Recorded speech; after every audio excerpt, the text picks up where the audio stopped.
Welcome into Hawk Talk alongside Chris Morales, a new member here today, and Zach Chase. The Harbhawks, although, fall today 3-1 over the Brewster Whitecaps. Tough game overall as Hyannis was leading 1-0 for most of the time, Zach, but then a 3-run inning for Brewster in the 8th really killed them. Yeah, that was definitely the straw that broke the camel's back. When you look at this ball game here, Gabe, a lot of errors by the Harbor-Hawks in that inning. Made a lot of mistakes in the field.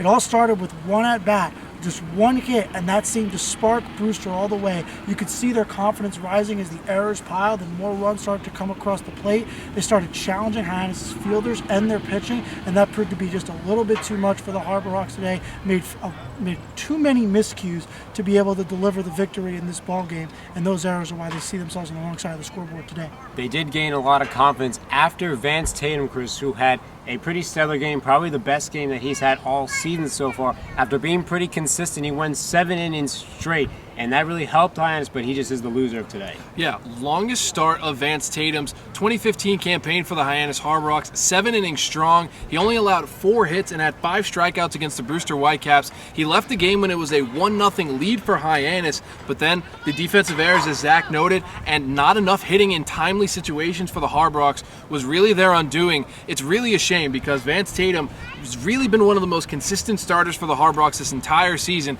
He had himself a game to remember, but unfortunately Hyannis just couldn't pull it out. He couldn't pull out, but he did become the Hawk Talk Player of the Game for his performance, and he caught up with Sammy O'Brien after the game.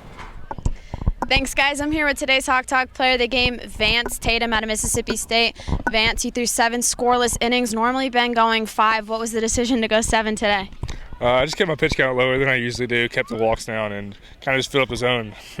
Something I've kind of been working on doing, and just not going 0-2, 3-2 like normal.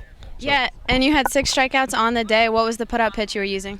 Change up, and I felt really good with Arden behind the plate and just throwing whatever he called, and we were just in the same rhythm, and it felt good.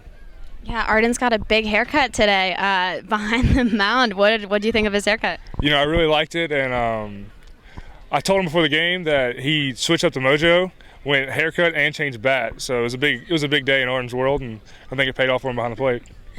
Big day for Arden, big day for you. Noticed from a few different people you got a nickname, Moonlight. Where is that nickname coming from? That nickname came out of my sophomore year of high school, and I went out to a tournament, and the week before I went out, I actually got absolutely shelled at like 8 in the morning. And the first day I walked up, I was like, Coach, I can't pitch in the morning time, because I was scheduled to pitch the first game in the morning. And so they kind of took the assumption that I could only throw at night, and so that's what it came to. Moonlight. All right, and you guys got 9 games left now on the season. What has Gassman told you guys after in the mound about what the mindset's going to be for the rest of the year? The mindset for the whole club, I feel like, is just grind through it and keep fighting no matter, even if we have a tough game or just the sun's going to come up tomorrow and it's a new game, and keep grinding. All right, thank you, Vance, player of the game. Back to you guys. Thanks, Sammy. Now the Harbhawks fall to 18, 16-1 of the season, and Chris, 2 big games coming up at the end here for them before the All-Star break. One against Wareham, at Wareham, and at Bourne. Yeah, these next 2 games for the Harbor-Hawks, point blank, there's no other way to put it. These are the 2 biggest games of the season for Hyannis. You come into the game tomorrow against the Wareham game and on the road at Spillane Field, 18, 16-1. You're on a 1-game losing streak for Hyannis. So far in this last week, they've been taking 1 step forward and 1 step back. There's got to be some sort of consistency. It starts on the road tomorrow. If you're trying to prove that you're the most dominant team in the West and earn the 1 seed, and more importantly, just a playoff spot in general, you have to start tomorrow at Wareham. And then the game against Bourne the next day, you just got to continue your winning ways.